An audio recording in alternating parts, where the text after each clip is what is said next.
성도 여러분, 2025년 새해 첫 주일입니다. 예년 같으면 지난 아픔은 묵은 해와 함께 떠나보내고 새해를 소망 가운데 시작합시다 라고 축복했겠지만 이번 연말 연초는 그런 말이 차마 떨어지지 않습니다. 연달아 터진 국가적 재난으로 인해 입의 말이 길을 잃은 것 같습니다. 179개의 소중한 세상이 하루아침에 사라지는 것을 목도하고 대한민국의 법치가 무너지는 장면을 보면서 새해를 시작하고 있으니 쉽게 소망을 말하기가 어려운 것 같습니다. 더욱이 이런 현실이라면 교회가 앞장서서 사회의 갈등을 해소하고 상처받은 자들을 치유하고 약자들의 안식처가 되어야 하는데 한국교회는 혼란스러운 한국 사회만큼이나 깊은 수렁에 빠져 있는 것 같아 심히 우려스럽고 심히 안타깝습니다. 이런 상황에서 우리는 내일부터 여호수아서 말씀을 가지고 신년 특별 새벽 기도회를 진행합니다. 2주간의 설교를 오로지 책임져야 하는 저로서는 고민이 깊어지지 않을 수가 없습니다. 이런 시대적 아픔 속에서 어떻게 여호수아서를 묵상할지 길을 찾기가 쉽지 않습니다. 왜냐하면 여호수아서는 잘못 묵상하게 되면 엉뚱하게 적용하고 묵상하기 쉬운 성경이기 때문에 그렇습니다. 오늘 주일은요, 이 부분을 좀 더 깊게 다루어 보려고 합니다. 그래서 혹시 여호수아서를 오독하여 이 혼란스러운 시대에 잘못 적용하지 않도록 묵상의 방향을 설정해 보려고 합니다. 교회 역사를 보면 여호수아서는 크게 두 가지 그릇된 해석과 적용이 있었습니다. 첫 번째는요, 여호수아서를 폭력을 정당화하는 근거로 사용하는 경우입니다. 여러분, 여호수아서는 어떤 내용의 성경이지요? 여호수아서의 내용을 오늘 본문 1절에서 4절이 잘 요약해 주고 있어요. 먼저 1절을 같이 읽어보겠습니다. 시작. 여호와의 종 모세가 죽은 후에 여호와께서 모세의 수종자 눈의 아들 여호수아에게 말씀하여 이르시되 이스라엘을 광야 40년 동안 이끌었던 모세가 죽고 하나님께서 여호수아를 새로운 이스라엘의 지도자로 세우십니다. 그 여호수아에게 하나님께서 이렇게 명령하셔요. 2절. 내 종 모세가 죽었으니 이제 너는 이 모든 백성과 더불어 일어나 이 요단을 건너 내가 그들 곧 이스라엘 자손에게 주는 그 땅으로 가라. 지도자 모세가 죽고 없으니 이제 너 여호수아가 이스라엘 백성들을 이끌고 약속의 땅인 가나안 땅으로 가라. 그러면서 이런 약속을 덧붙여 주십니다. 3절과 4절. 내가 모세에게 말한 바와 같이 너희 발바닥으로 밟는 모든 것은 모두 내가 너희에게 주었노니 곧 광야와 이 레바논에서부터 큰 강 곧 유브라데 강까지 해쪽 속의 온 땅과 또 해지는 쪽 대해까지 너희의 영토가 되리라. 구체적인 지명까지 언급하시면서 가나안 땅을 주시겠다고 약속하십니다. 여호수아서는요, 바로 이 내용이에요. 모세의 뒤를 이은 여호수아가 이스라엘 백성을 이끌고 하나님의 약속대로 가나안 땅을 정복하고 가나안 땅을 차지하는 내용이 여호수아서의 내용입니다. 한마디로 땅 정복의 성경이에요. 그런데 문제는 그들이 정복해야 할 가나안 땅이 빈 땅이 아니라는 것입니다. 가나안 족속들이 이미 살고 있는 땅이에요. 여러분, 가나안에 살고 있는 사람들이 순순히 자기 땅을 내줄 리가 없지 않습니까? 가나안 족속과 전쟁을 치루어야 해요. 이 전쟁에 대해서 하나님께서 이런 명령을 하십니다. 여호수아 6장 17절 말씀인데 새 번역 성경으로 같이 한번 읽어볼게요. 시작. 이 성과 이 안에 있는 모든 것을 전멸시켜서 그것을 주님께 제물로 바쳐라. 이 말씀은요, 가나안의 첫 성인 여리고성을 정복하라고 하는 명령인데 뭐라고 지금 말씀하십니까? 전멸시켜라. 라고 명령하세요. 남녀노소 심지어는 동식물 가축들까지 무엇도 남기지 아니하고 완전히 진멸하라는 거예요. 여호수아와 이스라엘 백성들은 이 명령에 따라 가나안 땅을 정복하며 진멸 전쟁을 수행합니다. 그럼 여러분 한번 생각해 보세요. 만약 우리가 이 말씀을, 이 내용을 오독한다면 어떻게 오독해서 잘못 적용하기 쉬울까요? 이 말씀을 문자 그대로 적용해서 땅을 차지하고 적들을 몰아내는데 사용하기 쉽지 않겠습니까? 예를 들면요, 이 본문을 오독하는 어떤 정치 목사가 여호수아서 말씀을 설교한다면 이 말씀을 근거로 자신이 지지하는 사람들을 국회에 보내 국회라는 땅을 점령해야 한다고 주장할 수 있을 거예요. 이와 더불어 정치적 반대편에 있는 사람들을 진멸하고 이를 위해 폭력을 사용하는 것을 정당화할 수 있지 않겠습니까? 그럴 가능성이 충분히 있어요. 실제 기독교 역사에서는 이와 같은 일들이 엄청나게 많았습니다. 대표적으로 십자군 전쟁이 그렇지요. 유럽의 교회들은 예루살렘 땅을 물리적으로 탈환해야 한다고 선포하고 당시 예루살렘에 살고 있던 무슬림들을 가나안 족속과 같은 자로 여기며 진멸 전쟁을 수행했었습니다. 19세기에 미국 서부 개척도 비슷한 방법으로 이루어졌어요.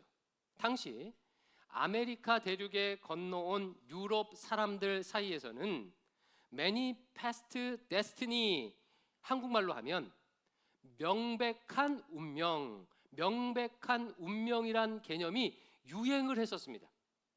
이게 뭐냐면요, 서부 개척을 하는 것이 영토를 서쪽으로 확장하는 것이 여호수아서의 땅 정복처럼 명백한 하나님의 뜻이라는 거예요. 이를 방해하는 아메리카 인디언들을 가나안 족속으로 여기며 몰아내었습니다. 한국 기독교 안에서도 이런 그릇된 해석과 적용이 심심치 않게 있었죠. 예를 들어 불교 사원에 들어가 땅 밟기를 한다거나 사찰에 불을 지르고 불상을 파괴하는 일들, 단군 신상 목을 자른다거나 장식을 베어버리는 일 등 기독교인들이 폭력을 행사하고 그 폭력을 정당화하기 위해 여호수아서 말씀을 사용하는 경우가 많았습니다. 이것이요, 첫 번째 오독이에요. 첫 번째 오독. 그런데요, 더 심각한 오독은 두 번째입니다. 여호수아서를 오독하는 두 번째 경우는 첫 번째보다 더 보편적이에요. 첫 번째의 경우는요, 이미 신학계 안에서 잘못된 해석과 적용임을 분명하게 했고 이에 대해서는요 이견이 없습니다. 이견이 없어요. 초대교회 교부들부터 여호수아서를 문자적으로 적용하면 안 된다고 가르쳐 왔어요. 반면 두 번째의 경우는 교회 안에 아주 만연해요. 그래서 심각합니다. 여러분 한번 그러면 추측해 보세요. 여호수아서의 정복 전쟁 기사를 잘못 해석하는 가장 보편적이고 일반적인 경우는 어떤 경우일까요? 여호수아서 말씀을요, 이스라엘의 성공 이야기로 해석하며 적용하는 거예요. 땅이 없던 이스라엘이 장이 땅을 가지게 된 이야기로 해석하며 적용하는 것입니다. 만약에 여호수아서를 이런 식으로 묵상하면 이렇게 적용하기가 쉽습니다. 그래, 이스라엘 백성들이 힘도 약하고 무기도 변변하지 못했지만 하나님의 도우심으로 가나안 땅을 차지할 수 있었지. 그렇다면 나도 믿음만 있으면 하나님께서 내게 주신 땅을 차지할 수 있어. 나도 할 수 있어. 강하고 담대하자. 하나님 저를 판사, 변호사, 검사 되게 해 주시옵소서. 그러면 제가 사법계를 하나님께 드리겠습니다. 그 땅을 정복하게 하소서. 하나님 사업이 성공하게 하소서. 제가 경제계를 하나님께 드리겠습니다. 경제계를 정복하게 하소서. 하나님께서 함께 하시면 예수 믿는 신자가 그 땅을 차지할 수 있다. 그 자리에 올라갈 수 있다. 저들은 우리의 밥이다. 이 산지를 내게 주소서 하고 많이 들어보셨죠? 예. 이런 식의 해석과 적용은 굉장히 믿음이 좋은 것 같고 듣기만 해도 가슴이 뛰는 것도 사실이지만 저는 이런 방식의 해석과 적용이 한국 교회의 신자를 망가뜨린 대표적인 원인 중 하나라고 생각합니다. 이런 해석과 적용은 하나님의 뜻이, 하나님의 궁극적 목적이 이스라엘이 가나안 땅을 차지하는 것에 있다고 오해하도록 만들어요. 여러분께 묻겠습니다. 하나님께서 정녕 바라시는 것은 이스라엘이 가나안 땅을 차지하는 것입니까?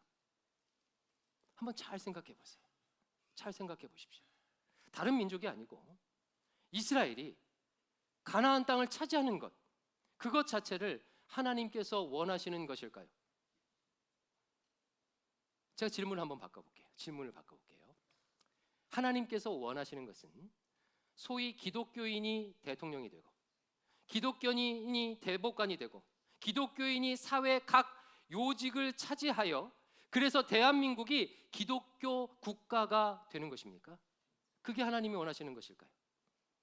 여러분, 그렇지 않습니다. 이것을 아는 것이요, 정말 너무나도 중요해요. 하나님이 원하시는 것은 이스라엘이 가나안 땅을 차지하는 데 있지 않습니다. 하나님의 뜻은 기독교인이 대통령이 되는 데 있지 않아요. 그것은 하나의 작은 과정일 뿐이에요. 그럴 수도 있고 아닐 수도 있는 일이에요. 하나님의 진정한 원하심은 이스라엘이 가나안 땅에서 하나님의 율법을 준수하여 하나님께 순종하는 것입니다. 하나님은 이스라엘이 그 땅에서 하나님과의 약속을 지켜 그 땅에서 하나님의 말씀을 실현하기를 원하시는 거예요. 그냥 땅을 차지하는 게 목적이 아니라는 말입니다. 여러분, 하나님께서 이스라엘에게 땅을 주시겠다고 제일 처음 언제 약속하셨지요? 이스라엘의 시조 아브라함 때이죠.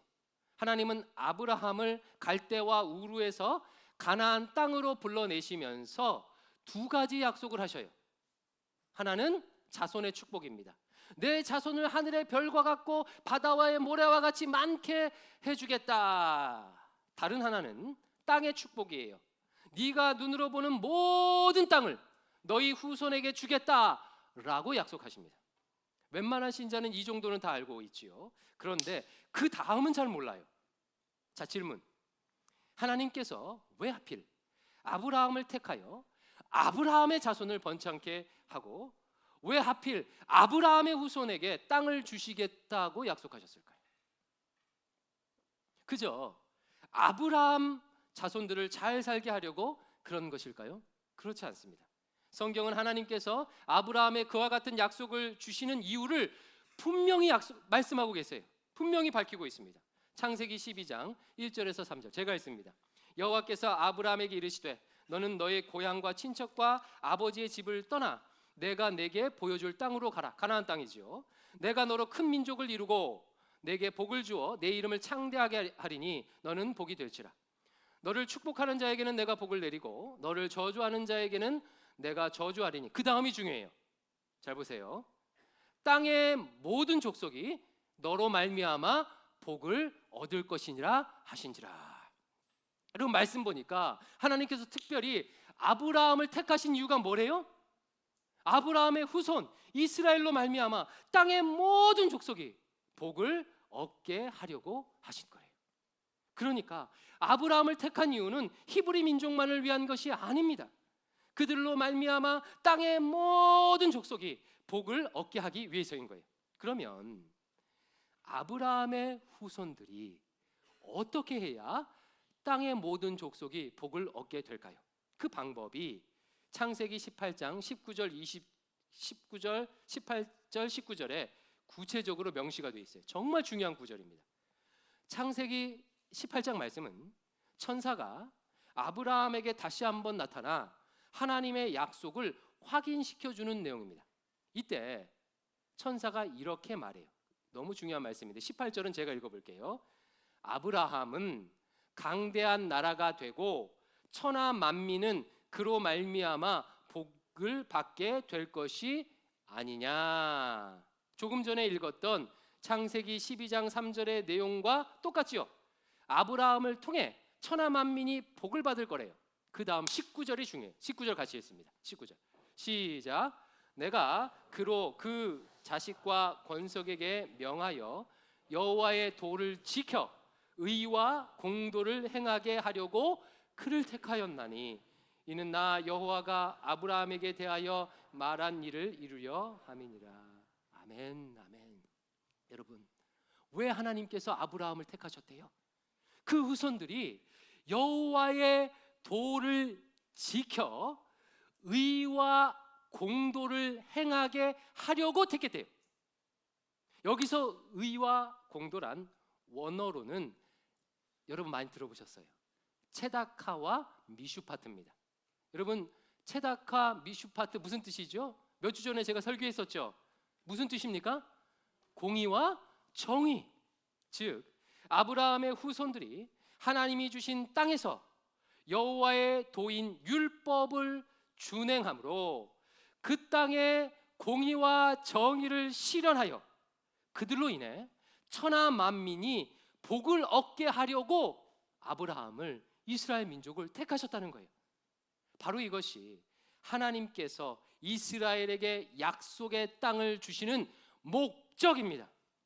이스라엘만 잘 살라고 이스라엘에게 땅을 주신 게 아니에요.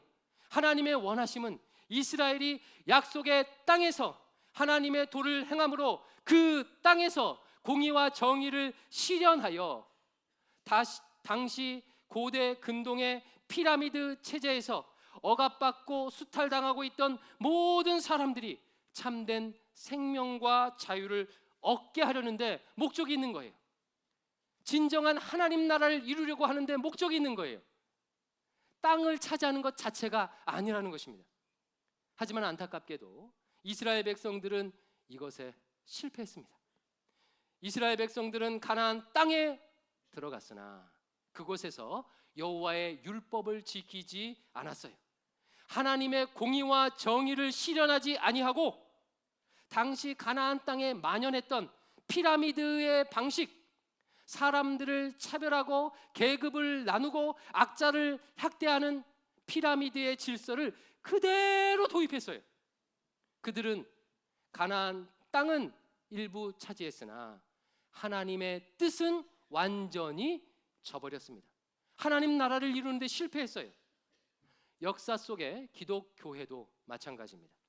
서기 313년 로마 황제 콘스탄틴 대제가 기독교를 인정하고 329년 데오도시우스 황제가 기독교를 로마의 국교로 채택하면서 지중해 세계는 전부 크리스텐둠, 기독교 제국이 되었습니다. 그 땅에 태어난 모든 사람들은 태어날 때부터 기독교인인 거예요. 그러니까 태어나면 무조건 선택의 여지가 없어요. 그냥 영세를 받습니다. 세례를 받아요. 왕은 교회의 허락에 의해서 세워지고 성경은 모든 법 위에 있는 사회의 기준이 되었습니다. 그럼 여러분 한번 생각해 보세요. 한번 생각해 보십시오. 전 유럽이 기독교 국가가 되고 모든 사람들이 태어날 때부터 다 기독교인이 되면 유럽은 어떤 곳이 되어야 합니까? 하나님 나라, 천국이 되어야 하겠지요. 그러나 우리가 역사를 통해서 알고 있듯이 중세 유럽은 암흑이었습니다. 로마 교회는 하나님의 도를 지키지 아니하고 공의와 정의를 행하지 않았어요. 애굽처럼 가나안처럼 바벨론처럼 소수가 부와 권력을 독점하는 피라미드 체제를 만들어 놓고 사람들을 피부색으로, 성별로, 출신으로 차별하여 계급 사회를 만들었습니다. 하나님의 형상으로 지음받은 소중한 한 인간의 생명과 자유를 소중히 여기지 아니하고 사람을 수단으로 여기면서 착취하고 억압했어요. 한국 교회도 마찬가지지요. 하나님께서는 일제의 침탈로부터 우리나라를 해방시켜 주셨습니다. 해방되자마자 세워진 제헌국회에는 기독교인이, 개신교인이 3분의 1 가까이 됐어요. 제헌국회 국회의원의 개신교인 비율이 3분의 1이 됐다는 거예요. 여러분 놀랍지 않습니까? 1940년대 당시 남한의 개신교인 비율은요 5%도 안 됐습니다. 그런데 제헌국회에 30%가 넘는 사람이 개신교인이었다는 거예요. 심지어 초대 대통령이 장로님이셨어요.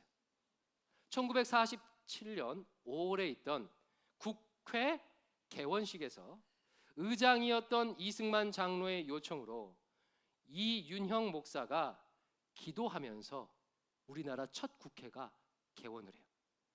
여러분 정말 놀랍지요. 우리나라의 첫 국회가요 하나님께 감사기도하면서 시작했다니까요. 여러분 얼마나 놀라운 하나님의 은혜입니까? 정말 놀라운 하나님의 축복 아닙니까? 여러분 이쯤 되면요 한번 또 생각해 보세요. 우리나라의 기독교인들로 인해서 어떤 역사가 펼쳐져야 할까요? 공의와 정의가 실현되어야 하지 않을까요? 그러나 우리가 알다시피 끔찍한 일들이 발생했어요.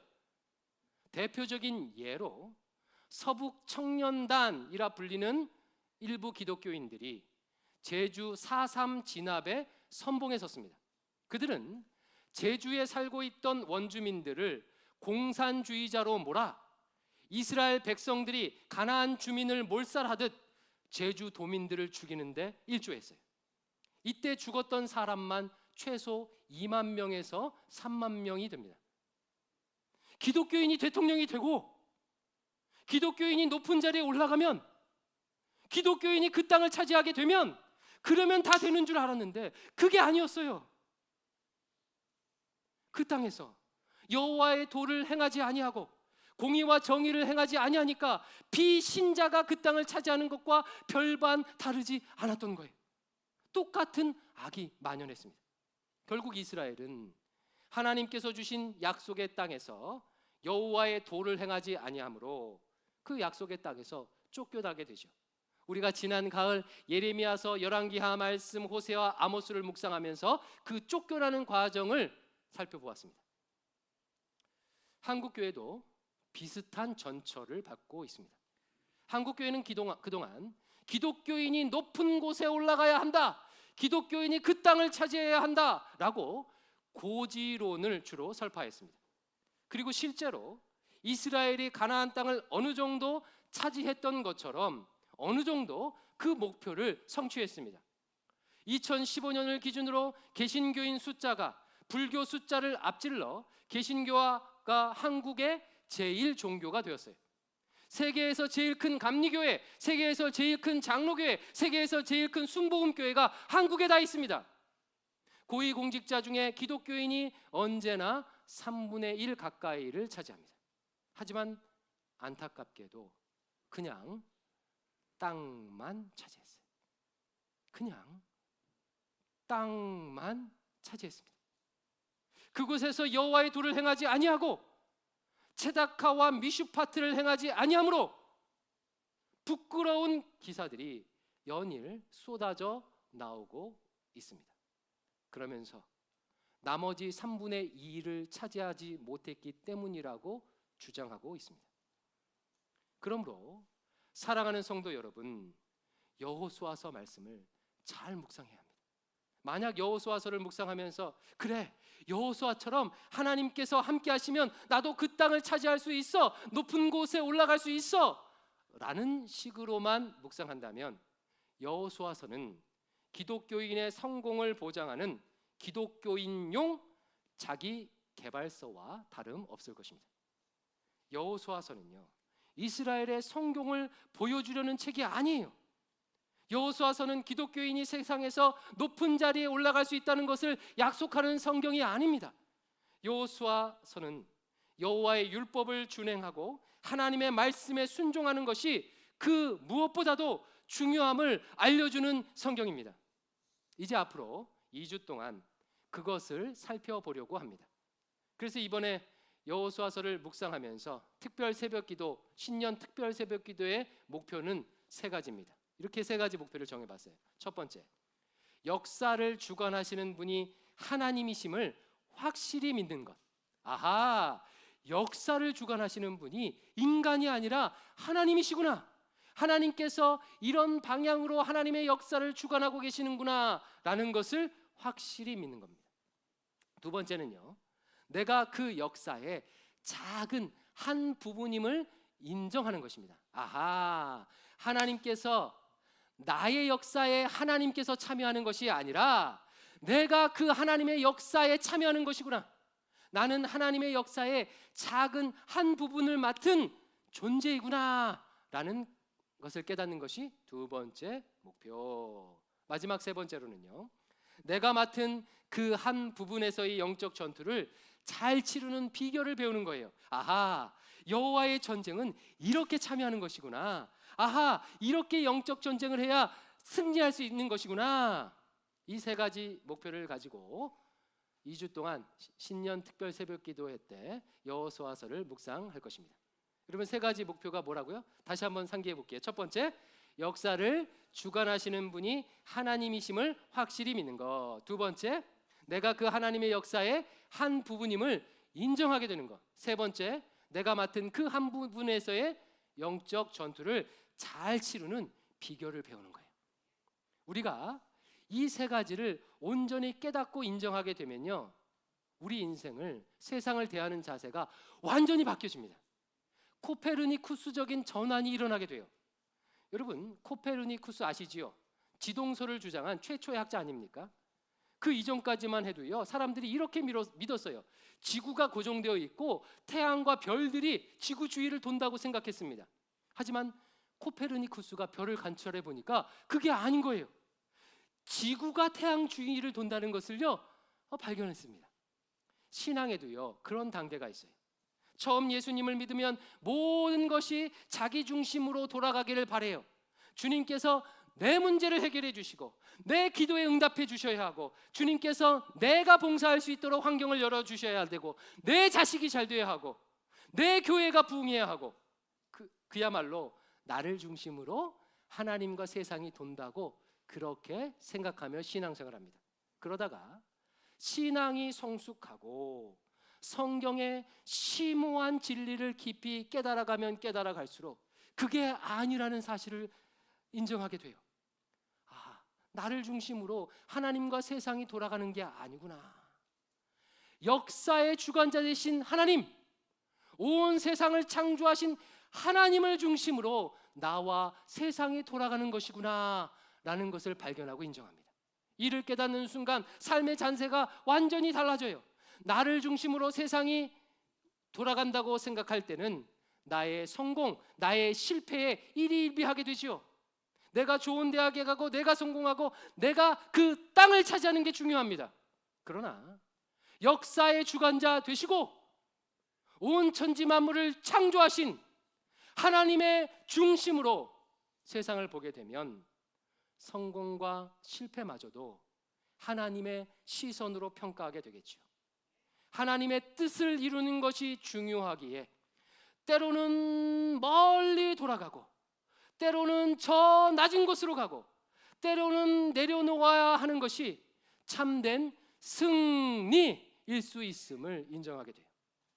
큰 것, 많은 것, 높은 것이 아니라 온 세상의 주관자 되시고 천지 만물을 창조하신 역사의 주인 되신 하나님의 뜻을 성취하는 것이 진정한 성공임을 믿고 그것을 추구하게 됩니다.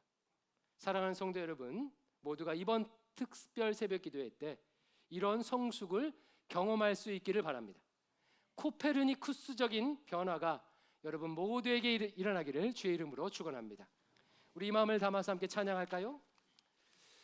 주님 말씀하시면이라는 찬양인데요, 주님, 제가 얻어야 할 땅 바라보지 아니하고 하나님의 말씀 바라보면서 2025년을 살아가겠습니다. 그 무엇보다도 하나님의 말씀에 순종하는데 내 삶을 드리겠습니다. 주님 뜻 이루겠습니다. 이 마음 담아서 우리 함께 찬양하겠습니다. 주님 말씀하시면 내가 나아가리라. 주님 뜻이 아니면 내가 멈춰서리라. 나의 가고 서는 것 주님 뜻에 있으니 오 주님 나를 주님 말씀하시면 말씀하시면 내가 나아가리라. 주님 뜻이 아니면 내가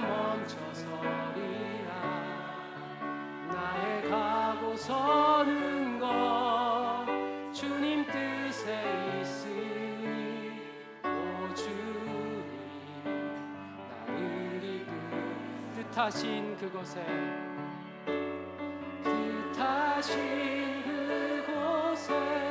나 있기 원합니다. 이끄시는 대로 순종하며 살리니 연약한 내 영혼 통하여 일하소서.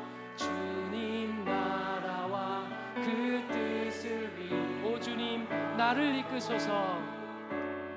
오 주님 나를. 우리 처음부터 다시 찬양하겠습니다.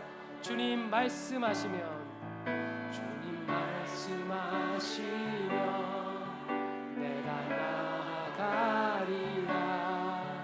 주님 뜻이 아니면 내가 멈춰서리다. 나의 가고 서는 것 주님 뜻에 있으니 오 주님 나를 이끄소서. 뜻하신 그곳에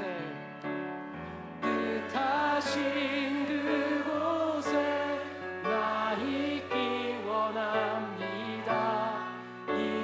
이끄시는 대로 순종하며 살리니 연약한 내 영 통하여 일하소서.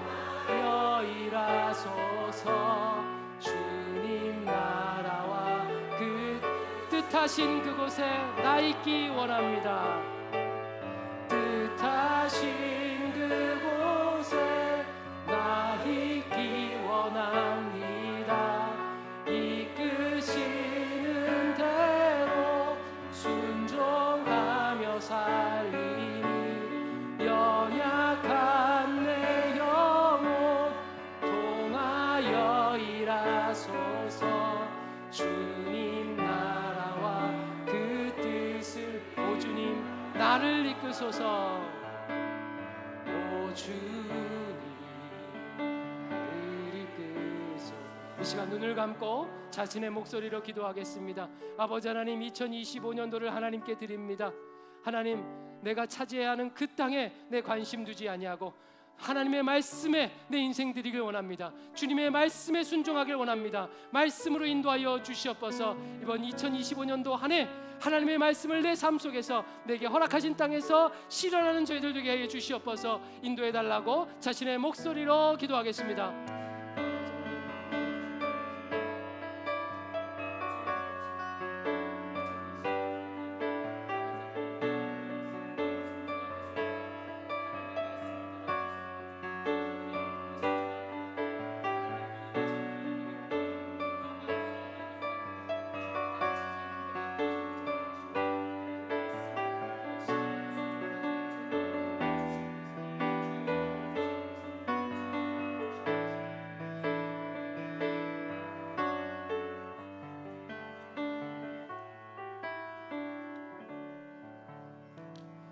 이 모든 말씀 우리 구주 예수 그리스도의 이름으로 기도하옵나이다. 아멘.